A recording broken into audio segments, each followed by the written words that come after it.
So I'm here at the Royole booth at CES 2020 where they are doubling down on flexible display technology. Now, they've brought back their Flex Pi, which if you don't remember is the world's first flexible phone.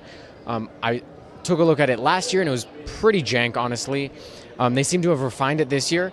The mechanism and the software especially are significantly improved. And I'd say that it's almost a usable device, although that gap in the bend is still very much present, even if it is less than it was last year. They've also got a cover for it, if that's something you were wanting, I don't know. But they're also looking into flexible display tech for other applications. So some of the examples they have here are smart home. If you have like a speaker or a lampshade with a curved surface, you can put a display on it for, again, whatever reason you might want. They've also got automotive applications, say the back of a car seat or a dashboard. Flexible display tech could be used there. They've even got examples with a purse, a backpack, and even a hat, which is kind of strange, but okay.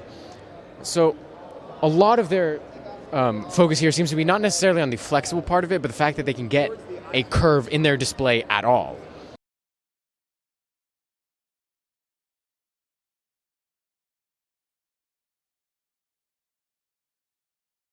And so they can fit it in a variety of other places where you might want a screen, but you couldn't before.